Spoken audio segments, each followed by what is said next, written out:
Today we are making a peanut butter chocolate chip brownie, rich and fudgy, and made with feel-good ingredients. I started with 2 cups of dry oats instead of flour. I soaked them in 3 cups of boiling water.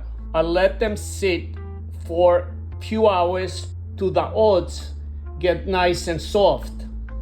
That is our secret to a perfect creamy texture.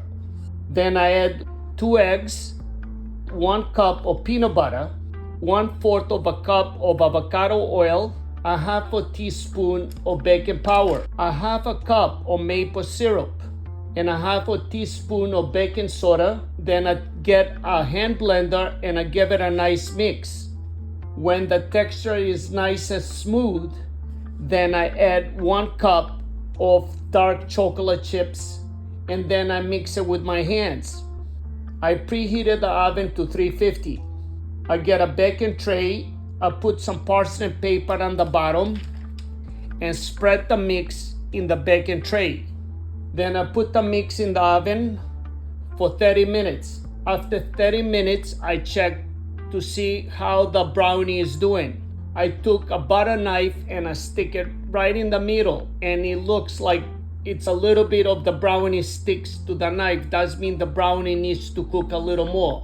So I let it cook for 15 more minutes, and it was perfect. The smell of the peanut butter and chocolate together is unreal. And the best part, this brownie does not have white flour, butter, milk, or refined sugar. Just wholesome sweetness and real ingredients. When the brownies cool down, slice them up and enjoy a rich bite that tastes like dessert, but it feels like fuel. Give this recipe a try and let me know what you think in the comments. Don't forget to hit like and subscribe for more delicious recipes. Subscribe, like, and share.